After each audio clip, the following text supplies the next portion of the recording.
Top story on ABC News Breakfast. Rupert Murdoch has told a British inquiry he's never asked a Prime Minister for favours. The media tycoon was being questioned at the Leveson phone hacking inquiry. Now, when asked if any politicians had sought him out, Mr Murdoch simply replied they only needed to read the editorials in his Sun newspaper to find out what he thought about things. And he explained to the inquiry his relationship with past Prime Ministers.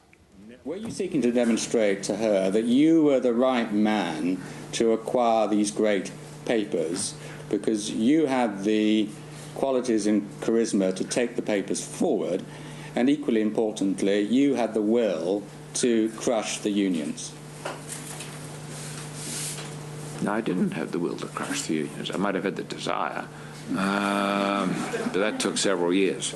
You're making sinister inferences. No, it's not I want to say, Mr. Jay, that I, in 10 years of his power there, never asked Mr. Blair for anything, nor indeed did I receive any favours. How could Mr. Brown have declared war on your company? I don't know. I don't think he was in a very balanced state of mind. Frankly,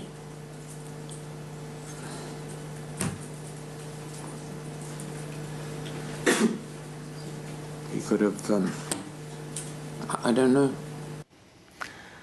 Rupert Murdoch parrying there with Robert J. QC. We're joined now by ABC correspondent Lisa Miller from London.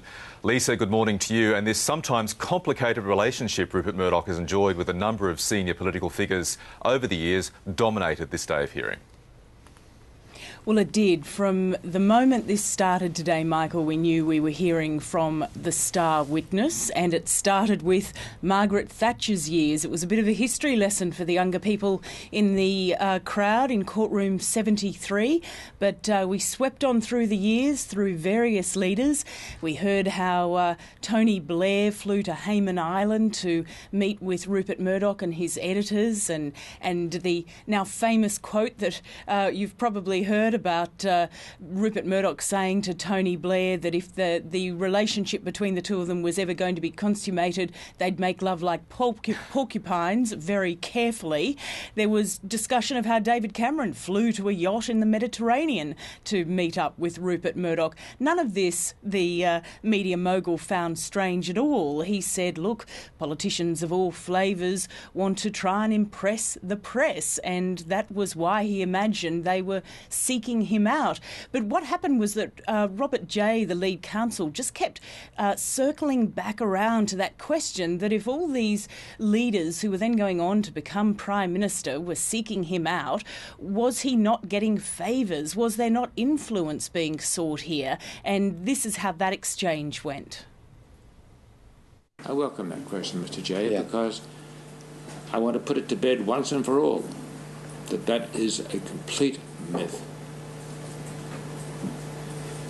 So what's the myth, Mr. Murdoch?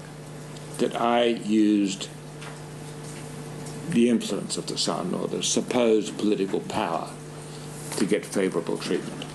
Rupert Murdoch, a very interesting day of hearings there, Lisa. Rupert Murdoch also using the opportunity to downplay what many see as his influence, not just in Britain, but in Australia and every other country where he has media interests.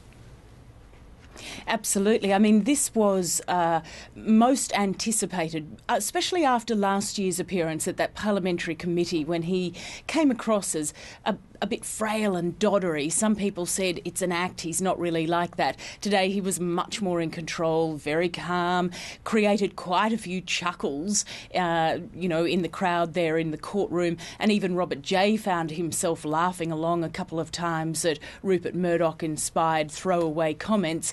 And then Robert J put to him, well, isn't it the fact that you have all this power that people feel intimidated, as it were, because of your aura and charisma? To which Rupert Murdoch sort of raised his eyebrows and said, aura and charisma? I don't have any. So it was fascinating viewing, I can tell you, Michael. You would have enjoyed it if you'd been prepared to stay up all night to watch it. I saw the first half of it anyway, and a reminder that he is going back for a second session tonight, our time. Now, before we go, Lisa, there has been fallout from the testimony yesterday by James Murdoch regarding his correspondence with the Culture Secretary in the UK, Jeremy Hunt.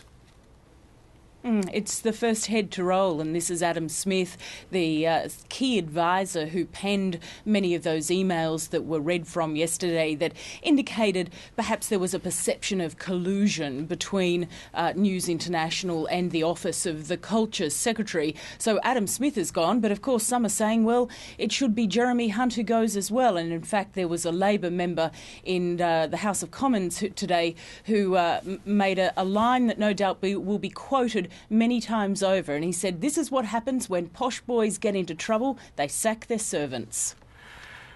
Transcripts of conversations and texts published yesterday between my special advisor Adam Smith and a News Corporation representative have been alleged to indicate there was a back channel through which News Corporation were able to influence my decisions. This is categorically not the case. Jeremy Hunt at the House of Commons there. Lisa Miller, it's been a very, very long day for you. We really appreciate your time this morning. Thanks. No problem.